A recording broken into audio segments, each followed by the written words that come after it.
आगे हैं। तो इसकी डिटेल्स दिखाएंगे किसी दिन किस तरह का शेड बन रहा है, बड़ा खूबसूरत बन रहा है। कंट्रोल शेड बनेगा एक छोटे से मॉडल के ऊपर, जहाँ पे अच्छी खासी बर्ड्स की दोनों कैपेसिटी होगी। तो अभी तो काम, तो भाई सबसे पहले बताओ कितना प्रॉफिट हुआ था उस व्लॉग से? यार प्रॉफिट एंड लॉस तो आपको पता है, अभी आगे जाके पता चल जाएगा। बारह इतना पहले से ही मैं आपको बता देता हूँ कि बैठ गया भाई, आपको ये छोटी मोटी चीजें देखनी पड़ेंगी तो फिर चीजें पता चलती हैं। और वो प्रॉपर इसने वीडियो बनाई हुई है, एक दो वीडियो हम लोग ने बनाई भी तो थी। बट को किस तरीके से ट्रीट करना है, बट को किस तरीके से देखना है, किस तरीके से ट्रीट करना है, क्या क्या उसका ट्रीटमेंट करना है। अस्सलाम वालेकुम and welcome back to another episode. आज की दोस्तों उम्मीद करते हैं आप सब लोग खैरियत से होंगे। तो भाई आज की जो वीडियो है ना, वो फैज़ भाई साहब की फिजिबिलिटी लेनी है हमने डिटेल के अंदर। यूनिवर्सिटी के अंदर शेड कंस्ट्रक्शन की तैयारियाँ भी चल रही हैं, आपको इंशाअल्लाह ताला अगर टाइम मिला तो दिखाएंगे। वैसे फ़िलहाल जो है ये यूनिवर्सिटी के अंदर ही हैं और एग्रीकल्चर फील्ड से थोड़ा सा आगे हैं। तो इसकी डिटेल्स दिखाएंगे किसी दिन किस तरह का शेड बन रहा है, बड़ा खूबसूरत बन रहा है। कंट्रोल शेड बनेगा एक छोटे से मॉडल के ऊपर, जहाँ पे अच्छी खासी बर्ड्स की दोनों कैपेसिटी होगी। तो अभी तो काम चल रहा है इसलिए मज़ा नहीं आ पाएगा, हम लोग भी जा रहे हैं। पहले फर्स्ट बर्ड्स की फिजिबिलिटी रिकॉर्ड करते हैं, उसके बाद फिर आगे बात करेंगे।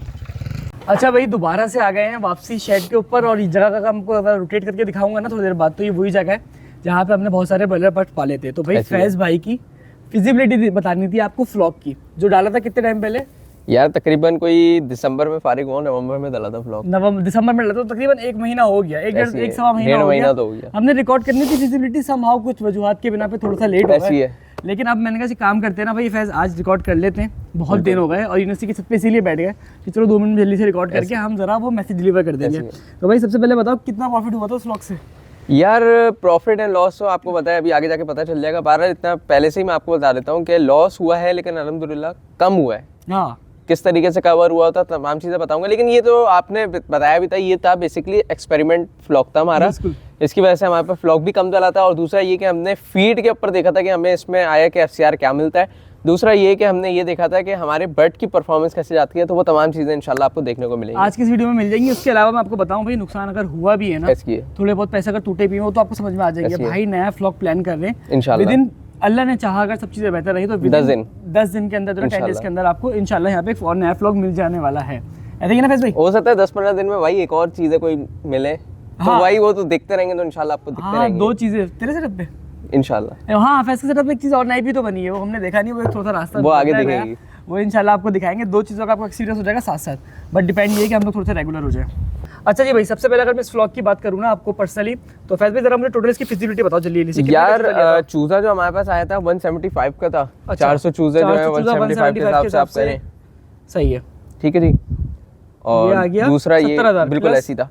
और फीड की कॉस्ट जो है वो सबसे ज़्यादा आपको पता है सबसे ज़्यादा लगती है। और 7,200 का एक बैग पड़ा विद ट्रांसपोर्टेशन, और तकरीबन 27 बैग लगे थे मेरे। 27 बैग लगे थे 7,200 रुपए का, ठीक है। तो ये बन गया अभी तक 264 मेडिकेशन में क्या खर्चा है? मेडिकेशन में आप ये देखें कि मैंने जो है पहले जो है ट्राइफल चलाई थी, उसके बाद जो है कुछ चीज़ें चेंजिंग करी थी, यानी कि विटामिन वगैरह साथ में चलाए थे, तो वैक्सीन वगैरह क्या नहीं, तो उसके हिसाब से कोई 6,000 रुपये मेरे जो है इसके अंदर विद वैक्सीनेशन हुई है। वैक्सीनेशन का तकरीबन मेडिसिन और वैक्सीनेशन मिला के जिसमें ट्राइफल होती है भाई, वो हमने बहुत दफा चार्ट डाल दिया है। ऐसी है, अगर नहीं मिला तो आप कमेंट करके बताएं मुझे। आपको सबसे ज्यादा मेडिकेशन में महंगी जो है वो ऑगमेंटन पड़ती है, बाकी सारी चीजें तो सस्ती हैं तकरीबन। और वो भी इसलिए लेते हैं कि उसका रिजल्ट बहुत अच्छा मिल जाता है। वरना आप में से बहुत सारे लोगों ने देखा होगा कि इकोलाई का मसला आ रहा है 20-25 दिन में, ऐसे ही है ना? ऐसी है। तो उसमें आपको ऑगमेंटन कहीं ना कहीं बहुत ज्यादा फेवर देता है। बहुत फायदा है, बहुत फायदा है। बहुत ऑगमेंटन और ट्राइफल का जो कॉम्बिनेशन होता है। खैर 6,000 रुपए इसके हो गए जी। और उसके अलावा 8,000 रुपए का राइस एक्स डला है। अच्छा राइस एक्स लोग बोलेंगे यार बहुत ज्यादा डल गया, उसकी वजह ये थी, देखें हम लोग जो लेते हैं ना वो लेते हैं लूज बैग में। दूसरा ये कि हम लोग को इसलिए भी ज्यादा पड़ गया कि हम लोग बैठे हुए हैं घर के अंदर। अब जाहिर सी बात है वहाँ पे हम लोग मॉइस्चर हम लोग का अलग होता है, फार्म लेवल पे अलग होता है, तो जिसकी वजह से जो है ना गीला होता है हम निकाल के फेंक देते हैं हम, क्योंकि जाहिर सी बात है रेजिडेंशियल एरिया पे बैठे हुए, खुदा ना खास्ता कल को कोई शिकायत करे तो इसलिए मौका नहीं देते, इसलिए राइस एक्स ज्यादा डला है। राइस एक्स ज्यादा डला है, यानी कि बेसिकली होता क्या है ना, राइस एक्स बचाने के चक्कर में लोग सफाई नहीं करते, स्मेल इतनी ज्यादा होती है। पहली बात देखो आसपास के लोग शिकायत भी कर सकते हैं, आपको खुद भी मसला होगा। ऐसी है, तो अगर सफाई रूटीन में चलते रहे तो फ्लॉक की हेल्थ बड़ी अच्छी रहती है, बीमारी से बचे रहते हो आप। 8,000 रुपए का ये हुआ। बाकी 8,000 रुपए आप ये समझें कि मेरा जो है लकड़ी का बुरादा जो मैंने यूज किया उसकी कॉस्टिंग आई 8,000 रुपए का तकरीबन। मुझे जलाने के लिए, हीटिंग के लिए लगाया था, उस टाइम पे ठंड बहुत थी, बिल्कुल नवंबर था यार। आप यकीन करें वलीद भाई, तकरीबन पूरा टाइम चला है वो बुरादा, पूरा टाइम एंड तक चाहिए, सुबह शाम दिन में। असल लोगों ने मुझे ये बोला कि तीसरे हफ्ते पे रोक दे, लेकिन बात सारी ये कि अल्हम्दुलिल्लाह मैंने नहीं रोका था, पूरा लेके चला। अल्हम्दुलिल्लाह किसी एक बर्ड के अंदर कोई मसला नहीं आया था। बीच में छींकें आई थी, उसको जो है सफाई करके हमने, वेंटिलेशन अच्छी थी, वो सही हुई, अल्हम्दुलिल्लाह बचत हो गई। तो कुल मिला के भाई और कुछ खर्चा था इसमें? नहीं, ये पूरा है तो हमारा। ये फ्लॉक जो बैठा है ना कमो बेश 286 का है। चलो हम इसको थोड़ा राउंड करके कर लें, 290 कर लें या 285 कर दें? 285 कर दें। 285 कर दें क्योंकि थोड़ी सी कॉस्ट हमने ना कुछ चीज़ों की ज़्यादा लगाई है। ऐसी है तो क्योंकि फीट का बैग 7200 का नहीं, थोड़ा सा कम का है। नहीं, 7200 का ही पड़ा है। अच्छा, मैं आपको एक तरीका बताता हूँ। क्या? शुरू में जो है मैंने एचडी फीड उठाई थी, लास्ट के 3 बैग जो है मैंने एचडी फीट का जरा मतलब समझाओ पहले। एचडी फीड जो है बेसिकली कंट्रोल शेड की ही फीड है। हाँ। लेकिन उसके अंदर रिजल्ट जो है ना इसलिए अच्छा था कि वो जो है ना फीड के अंदर उन्होंने थोड़ा सा प्रोटीन जो है ना वो ज्यादा कर दिया था। तो आप एचडी फीड गर्मियों में यूज नहीं करें आप लोग। मैंने सर्दियों में इसलिए यूज किया था कि मैं देखूं क्या रिजल्ट मिलता है। मुझे लोगों ने बोला लास्ट के 3 बैग जो मैंने फिनिशर के लगाए वो मैंने लगाए थे सिंपल जो कंट्रोल शेड की थी ना, 11 12 13 नंबर मैंने लगाया था। उसकी वजह से भी हो सकता है थोड़ा एफसीआर कम हुआ हो, लेकिन अल्हम्दुलिल्लाह अब तक जब तक मैं फार्मिंग कर रहा हूँ अब तक का सबसे ज्यादा एफसीआर मुझे मिला मेरे इस फ्लॉक के अंदर। अल्हम्दुलिल्लाह। भाई फीट का पहली बार डिफरेंस था, जो फीट की कंपनी थोड़ी सी स्विच करी उसको सिनफीट थी भाई। सिनफीट थोड़ी सी अच्छी लगी पर्सनली। बिल्कुल। पुरानी वाली फीट का हम बहुत अच्छा लगा, बहुत अच्छा लगा। उनका अलग हिसाब किताब है, लेकिन भाई ये वाली फीट ओवरऑल सबको अच्छी लगी। बिल्कुल। पहली चीज। दूसरी चीज ये कि फीड जो फैज ने बताया ना कि एक तो नॉर्मल फीड आती है, फिर एक आती है कंट्रोल शेड, एक आती है ओपन हाउस की, एक आती है कंट्रोल शेड, एक आती है कंट्रोल शेड में भी स्पेशल, जिसमें फैज ने बताया एचडी है और उसमें जो प्रोटीन होता है ना वो थोड़ा ज्यादा होता है, हाई प्रोटीन कहते हैं उसको नॉर्मली हम लोग। समझे, अगर इसमें 19% है तो उसमें 21% होगा, 1-2% ज्यादा होता है और कुछ चीजें जो है थोड़ी सी चेंजिंग होती है। खैर बार वो तो न्यूट्रिशन है, वो आप लोगों को इतना पता भी नहीं चलेगा, लंबी हो जाएगी। बस आपको इतना बता दें कि सर्दियों में तो इस्तेमाल करना फिर भी सेफ यूज था, गर्मियों में गलती नहीं करेगा जब तक आप फीड वाले से बात ना करें। ऐसी है, क्योंकि वैसी इतनी गर्मी होती है, हाई प्रोटीन खिलाएंगे तो बट का वो हाल होना है ना, बहुत बुरा हाल है। वो एक साहब के साथ हुआ है अभी, बड़ा खतरनाक, उनका नाम भी नहीं ले रहा, उनका फ्लॉक खैरियत से निकल जाए उसके बाद इंशाल्लाह उन पर बात करेंगे। तो ये वाला बड़ा नॉर्मल सा मसला है जो आजकल चल रहा है, पहली चीज़। दूसरी चीज़ भाई अब सेल की बात कर लें। सेल की बात करें, सेल में टोटल कितना केजी वजन बना था आपका? या देखें सेल में हमारा जो है ना टोटल बना है 840 केजी। 840 केजी टोटल बना था, सही है। इसको आप कितने बर्ड्स अलाइव बचे थे? 387। अच्छा भाई 387 यानी कि कम बेश 12-15 का, क्योंकि थोड़ा चूजा एक्स्ट्रा मिलता है, 2% एक्स्ट्रा 2% एक्स्ट्रा था। 12-15 के हिसाब से चूजा मर गए। अच्छा, मोर्टेलिटी मैं आपको बता दूं शुरू के हफ्ते में हुई है, उसके बाद अल्हम्दुलिल्लाह रुक गई।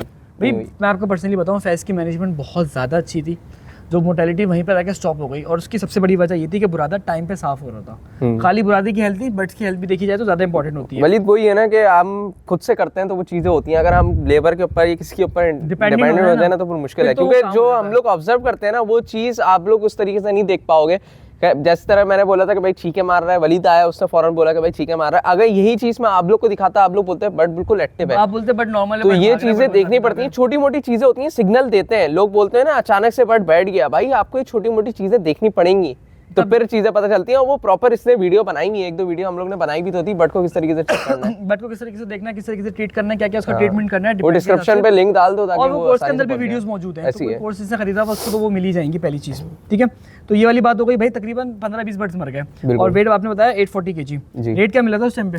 यार रेट मैं आपको बताता हूँ, मैंने 75 किलो जो है वो अलग बेचा था, सही है। बाकी जो जितना भी टोटल था वो मैंने अलग भेजा, ठीक है जी। अब जो उससे पहले वाला जो मैंने भेजा था वो तकरीबन हमारा जो है तकरीबन 450 kg आप लगा दें, वो हमने बेचा 312 रुपये के हिसाब से, सही है, ठीक है जी। और उसके अलावा जो रिमेनिंग जितना भी था ना वो राउंड फिगर जो है 350 के हिसाब से सेल किया था मैंने, सही है, क्योंकि वो 350 इसलिए सेल किया था कि उस वक्त रेट बढ़ गया था और मैंने डायरेक्ट शॉप वालों को सेल किया था। 75 मल्टीप्लाई बाय 350 और नहीं आप 450 को मल्टीप्लाई करें 312 से, 450 को मल्टीप्लाई करा 312, ठीक है। और रिमेनिंग जो अभी हमारे पास बच रहा है ना 390 बच रहा है हमारे पास, 390 को आप मल्टीप्लाई करें उससे 350 से, तो भाई ये रेट अच्छा मिल गया तो कुछ बेहतर हो गई, वरना तो कहानी बहुत खतरनाक थी। तो भाई 276 जी, तो कमो बेश भाई फेस पे फ्लॉक में 10-15 हज़ार रुपये का नुकसान हुआ था। ऐसी है, हल्का फुल्का ऊपर नीचे हो सकता है 1,000-2,000 रुपये, लेकिन पता है क्या होता है इसमें, होता ये है कि आपने कंटिन्यूअस फ्लॉक डालने होते हैं। अगर एक आध फ्लॉक पे छोड़ के भाग जाओगे ना तो आप गए कर। ऐसी है बिल्कुल। अब फैज का एक फ्लॉक का नुकसान हुआ, फैज अगले में डालेगा, अगले डाला, इंशाल्लाह अल्लाह ने चाहा तो भाई ये रमजान वाला फ्लॉक इंशाल्लाह डिसाइडेड फ्लॉक होता है। साल के जो सबसे बड़े फ्लॉक होते हैं ना उसमें मेरे ख्याल से रमजान वाला सबसे बेहतरीन है, रमजान वाला बहुत बेहतरीन है। तीसरे अशरे को जो टारगेट करता है ना, बेहतरीन तो उम्मीद है कि 99% 95% ये होता है कि रेट इसमें अप होता है। भाई अभी आप पोजीशन तो बताएं कि मेरा चूजा अभी इस वक्त कहानी है कि भाई मिलेगा नहीं मिलेगा, तो लोग इतना शॉर्ट हुआ है, 20 तारीख तक गायब हुआ है। और चूजे का रेट क्या चल रहा है इस टाइम पे? 200 रुपए, 200 रुपए रेट चल रहा है। और माल का रेट भी अच्छा खासा चल रहा है। क्या चल रहा है? 400 प्लस है कराची का रेट, 400 प्लस। तो यानी कि अब फैज अगर सेल करता ना तो अच्छा मार्जिन निकल आता है। नसीब की बात होती है। अब मौसम भी अच्छा हो गया कराची में, आपने देखा होगा कि अब थोड़ी सी ठंड कम होने लग गई है, अच्छी खासी ठंड कम हो गई है। हाँ, मैं ओपन एरिया की बात नहीं कर रहा, मैं जो हूँ विद इन सिटी की मैं बात कर रहा हूँ, जो सिटी के अंदर हम लोग जो हैं वहाँ पे मौसम अब अच्छा हो गया, मतलब घर वाले सुकून से पाल सकते हैं। गर्मियों में सर्दियों में बहुत ज्यादा मुश्किल होती है, अल्हम्दुलिल्लाह अब बेहतर हो रहा है मामला, अब चीजें बेहतर है, धूप भी पीक पे निकल रही है, रात में थोड़ा सा टेम्परेचर डाउन होता है तो वो हो जाता है। ये तो उसमें बैठा हुआ है। खैर हम लोग सुबह सुबह आते हैं, हम लोग को उतारने का टाइम नहीं मिलता, वरना अभी शिद्दत से धूप हो रही है, बेहतरीन धूप हो रही है। आपको पीछे मुड़ के दिखाएंगे, ऐसा है कि बस आप जैकेट पहन सकते हो लेकिन एंजॉय कर सकते हो। खैर मतलब ये है, मेरी कुछ तबीयत खराब थी, बहुत लंबी बात हुई।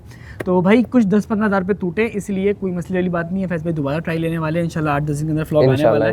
और इस व्लॉग की जो सबसे खास बात होगी कि रमजान का व्लॉग होगा इंशाल्लाह, और इंशाल्लाह ताला जितने ये डूबे हैं ना, इससे कम से कम 10-20 गुना हमने निकालने हैं इंशाल्लाह। अल्लाह पाक बेहतर करे। कितने बर्ड्स का प्लान है वैसे इस दफा? यार इस दफा थोड़ी ज्यादा है, और दूसरा ये कि एक सारी चीजें जो है ना यार, कुछ आगे भी बढ़ना है, तो वो आपने मेरे ख्याल में वीडियो में डिस्कस भी किया था, तो इंशाल्लाह चलते रहेंगे, चीजें चलती रहेंगी। और भाई उसके अलावा फौरन अभी बता देंगे, मजा नहीं आएगा। अच्छा एक काम करते हैं ना, सबके लिए हेल्प हो जाएगी भाई। जिसको भी फैज़ को एक बंदा चाहिए था काम बिल्कुल के ऐसी लिए, तो कोई भी बंदा अगर कांटेक्ट करना चाहे जिसकी एज कम हो बेश, यंग हो, हमारी तरह एज में हो जाए, 20-24 साल का हो जाए तो कोई मसला नहीं है, ऊपर नीचे भी हो जाए तो हल्का फुल्का चल जाएगा। डिपेंड करता है बंदा कैसा है, नया बंदा है तो भी चलेगा, पुराना बंदा है तो भी चलेगा। तो जिसको भी हो फैज़ से अच्छा लोकेशन मैं आपको गाइड कर देता हूँ, विद इन सिटी है, ठीक है जी। और सबसे अच्छी बात ये है कि लोकेशन की बात ये है कि वलीद के घर से बहुत करीब है, तो वो सारी चीजें बारे में मैं इतनी ज्यादा डिटेल में नहीं बताऊंगा। जब वो कोई मुझसे कांटेक्ट करेगा तो मैं इंशाल्लाह उनको पूरा गाइड कर दूंगा। बस मेरे घर से 8-10 मिनट का रास्ता है, बिल्कुल लालूखेत में, कराची में, बिल्कुल ठीक है। तो अच्छा जी, उसके अलावा क्या नाम है, तो जो भी हो फैज़ से कांटेक्ट करें। फैज़ एक दफा नंबर अपना दोबारा बता दे। 03363704853 मेरा कांटेक्ट नंबर है। तो बंदे के हवाले से कोई भी कांटेक्ट करना हो, चूजे के हवाले से कोई भी कांटेक्ट करना हो, फैज़ से कर सकते हो, मुझसे कर सकते हो, सेम बात है, कोई इशू वाली बात नहीं है।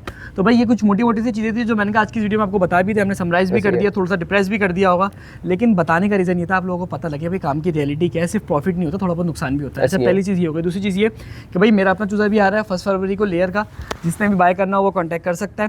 फैज़ कुछ चीज़ रह गई है या खत्म करें वीडियो को? ये तकरीबन पूरी हो गई है। और अब इनके ऊपर छोड़ते हैं, अगर इनके कमेंट आएंगे तो इंशाल्लाह दोबारा बैठ के वीडियो बनाएंगे। भाई कोई सवाल हो, कुछ भी हो, अभी तो हम लोग यहाँ पे मौजूद हैं क्योंकि अभी यूनिवर्सिटी का शेड बन रहा है, तो हमने तकरीबन डेली यूनिवर्सिटी आना, तो कोई ना कोई वीडियो आपके लिए बैठ के यहाँ पे सुकून से रिकॉर्ड हो जाएगी। टाइम मुझे एडिशनल निकालना नहीं पड़ेगा, क्योंकि वो ऐसे पता शेड बन रहा है तो उसके सुपरविजन हम क्लास के बच्चे ही देख रहे हैं। बच्चा तो खैर नहीं कहना चाहिए, लेकिन फिर भी क्लास के लड़के देख रहे हैं, सारा जो काम को देख रहे हैं ना। तो बस आज की इस वीडियो को यहीं पर ही एंड कर देते हैं, ठीक है भाई। उम्मीद करते हैं वीडियो आपको अच्छी लगी। वीडियो अच्छी लगी तो वीडियो को लाइक कर देगा। साथ में अगर हमसे पोल्ट्री फार्मिंग सीखना चाहते हो तो फार्मिंग का कोर्स भी बाय कर सकते हैं, जिसकी फीस आप लोगों को पता है 2500 रुपीज़ है। बहुत मुनासिब फीस है, उसके अंदर कोर्स भी है, कंसल्टेशन भी है, साथ साथ आपको किसी किस्म की हेल्प भी चाहिए तो वो भी हम लोग अवेलेबल है। तो जो भी बाय करना चाहे वो बाय कर सकता है, उसमें बुक्स भी मिल जाएंगी, आपको वीडियोज़ भी मिल जाएंगी। तो मिलते हैं नेक्स्ट एपिसोड में, अपना ख्याल रखेगा। कोर्स के लिए आप मेरे नंबर पर कॉन्टैक्ट कर सकते हैं। अपना ख्याल रखेगा, मिलते हैं नेक्स्ट एपिसोड में। अल्लाह हाफिज़। यहीं बैठ ज़रा, पहले वो रिकॉर्ड 2-4 जना पिक्चर्स ले लेते हैं थंबनेल के लिए। अबे कॉल पे कॉल क्यों कर रहे हैं लोग? बैठ ज़रा, पागल हैं बावले, अंधेरा आ रहा है।